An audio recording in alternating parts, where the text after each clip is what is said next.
Hey, what's up everybody? Welcome back to game number 2 here from the IEM between Complexity MVP's Donray and of course Imba FXO's Straylock, who was of course, as I said before, the previous champion of the HD World Tournament.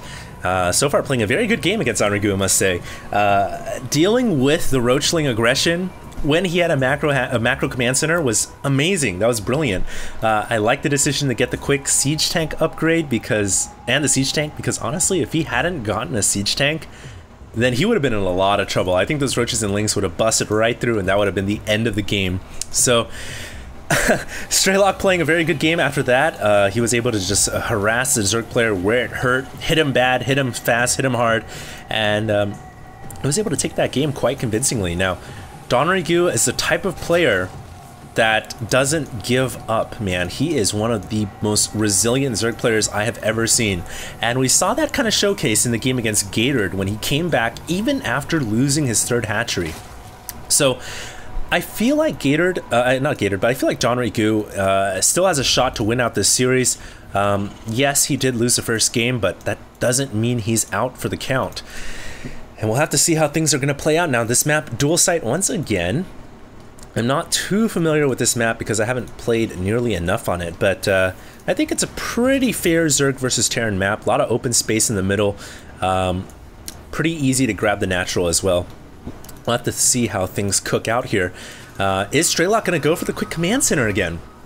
That's really, really intelligent, and I think I talked about it a lot in the previous game, so I'll be a little brief here, but I feel like that quick command center against most Zergs, 90% of Zergs, they're not going to punish you for it. Donray attempted to punish Straylock for it, but Straylock was already all over that. I mean, he was able to hold. So I wonder if he's going to go ahead and do it again after having revealed his strategy in the first game already. We'll just have to wait and see. Now, he does have one gas mining now, so, you know, I'm a little tempted to say not. He doesn't have a tech lab, so he's not opening up with the Crick Reaper, so it may just be a fast factory here right into maybe reactored Hellions on this map, rather than the macro command center, and well, it looks like that factory is on the way down right now. So there it is, and most likely going to be seeing some quick Hellions. We may see a starport if another gas goes down. And of course now Straylock getting his scouting SCV inside of Donray main. Donray did open up with the 15 hatchery, so once again the most efficient opening here from Donray against the Terran. And thought that was a macro hatch. No, that is a spawning pool. Kind of interesting placement on that spawning pool. You know, I actually kind of like it. A lot of Zerg players are always like, no, you should throw your pool around here, around your mineral lines and stuff like that. But if you think about it, that makes it a little bit more vulnerable to medevac drops, and it might get in the way when you need to surround the Marines. In fact, Marines love it when they drop inside and next to a spawning pool, next to minerals, next to a hatchery, where they can kind of barricade themselves. But if you leave the spawning pool out in the open like that, it's actually less vulnerable to Marine medevac drops in some situations. So I kind of like what Donray did with that. Now, there is a reactored Hellion opening. Straylock now following that up with the command center. So, all in all, neat and tidy here from both players. Nothing to indicate some kind of a super early bust or you know, any kind of, you know, ultra greed or anything like that. And Donray is going to have his overlords floating around. I love the position on this overlord. Man, that has got to be the most well-placed overlord I've ever seen. Not only is he hiding on the high ground, but he is also hiding amongst the trees, and not only that, man, he's hiding over the lava pits, so no Terran is ever gonna see that. That's so smart. And this is actually one thing about this map that I've heard a lot of Zerg players say is really, really cool. The fact that there are so many well-placed, you know, situational spots for overlords to kind of lumber over and chill on. So I like it. It looks like a couple of Zerglings here trying to bust through the front, but those two Zerglings are going to meet their demise at the hands of the Hellions. And now Straylock moving out across the map with 4 Hellions, just retaining map control for now, but is he going to commit into some kind of a drone harass? It looks like he may just. Meeting the Queen here? No, not quite. Just going to do a little bit of damage.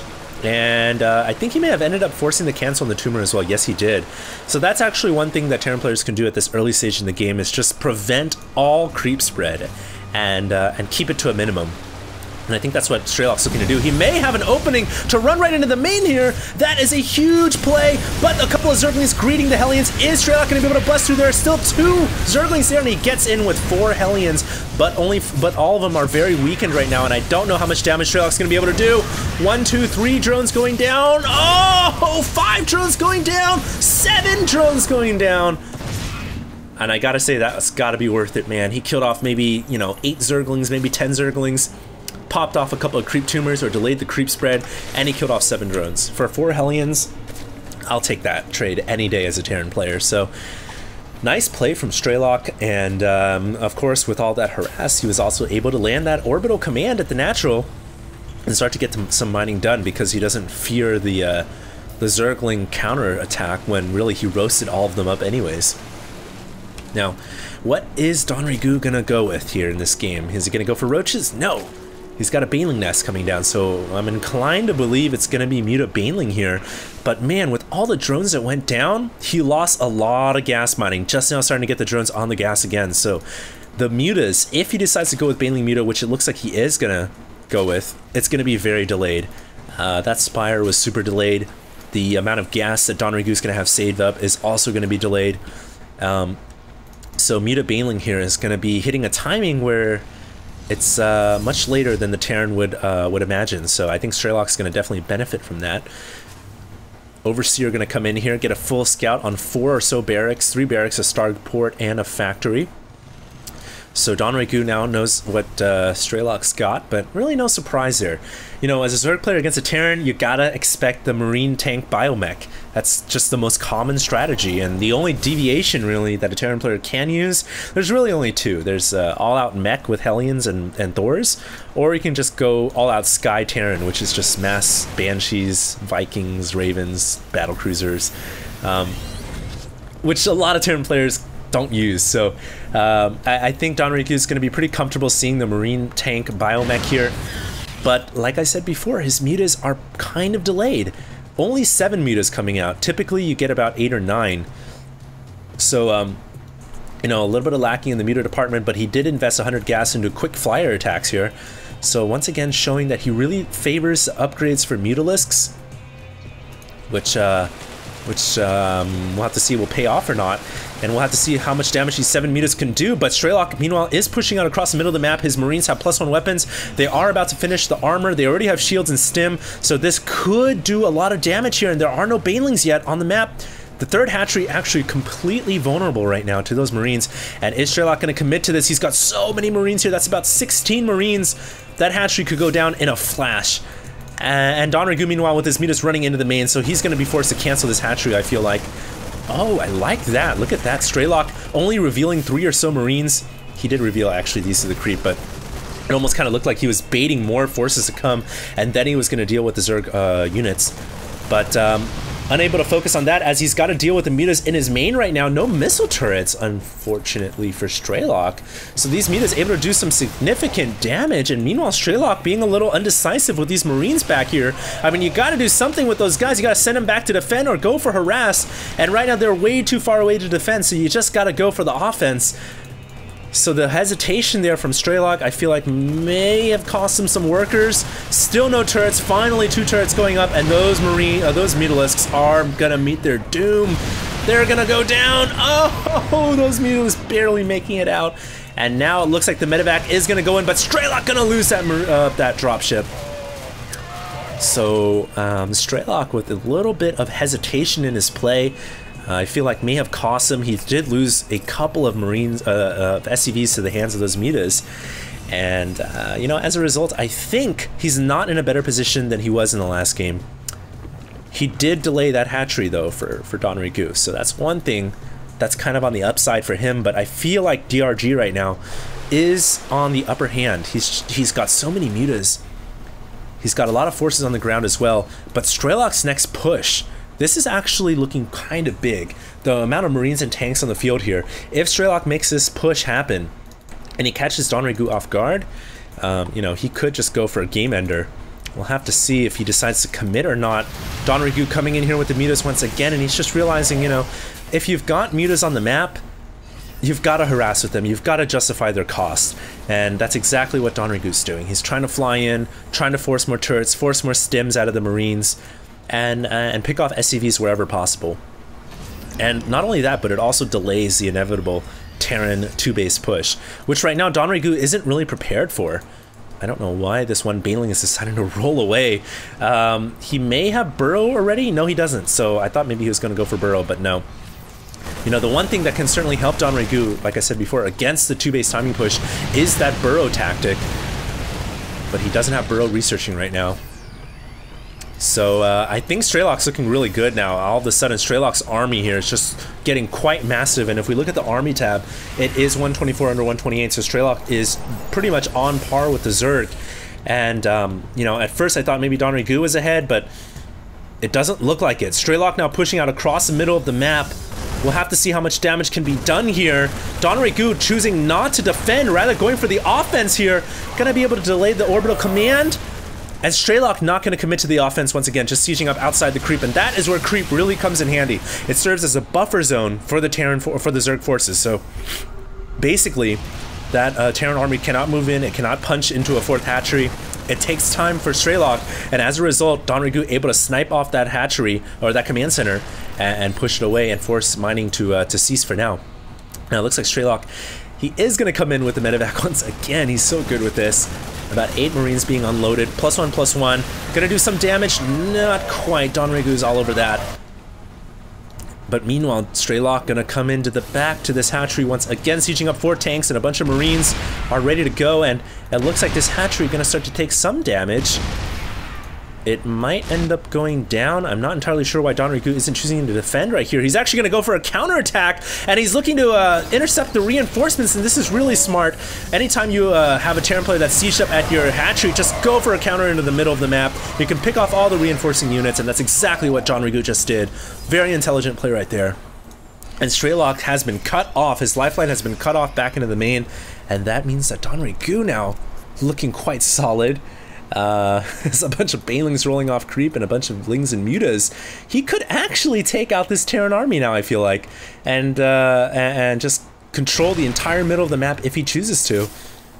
But doesn't want to take that risk quite yet. Of course, he is operating on 3 base. I'm really surprised Strelok hasn't landed this orbital yet.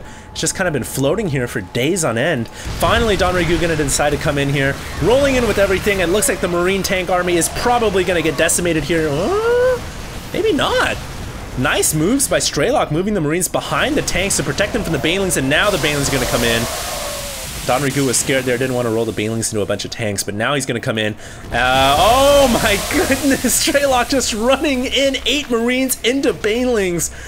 Usually you see Banelings running into Marines, but not the opposite, and in that situation, Strelok just kind of ran into the wall of death, and all of a sudden, Donrygu looking on top here, dealing with all the harassment fronts very well, has whittled that Marine count down significantly, as several of them have gone down in those medevacs.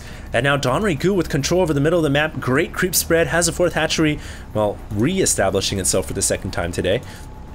You know, I feel like Donrygu is asserting his dominance now. Certainly keeping Strelok on 3 bases. And if he can just delay this orbital command with more harassment, that would be very helpful as well. But it looks like he's going to roll right into the natural. Doesn't pick off that bunker. The bunker is in the red. A Thor has popped out here. Strelok has to hold this position, but oh my goodness! Losing about 8 or so SCVs there. That was devastating. It looks like Strelok will hold on to the position, though. No doubt those SCVs coming off the 3rd kind of helped as well. So Strelok holding on in a crucial moment in this game, but was the damage that he took too much? You know, he lost a lot of SCVs to those Banelings that rolled into the natural. The amount of mutas on the field is still pretty large, and now the Infestors have joined the fray, and a greater Spire on the way for Donrygu as well. So Donrygu has approached Hive Tech, and he is getting the +3/+3 crack upgrade on top too, so that's like the cherry on top. And let me tell you guys, when Zerglings have you know, 3 armor, 3 melee attack, and the Adrenal Glands upgrade, they are seriously Lings on crack. They do so much damage. It's very difficult for Terran players to deal with that. I don't know. This is looking grim for Strelok. He is pushing into the middle of the map. Drops a comm sound. Once again, the creep providing a buffer zone for the Zerg player. Zerg does not have to really deal with anything here because there's no, there's no key position to defend.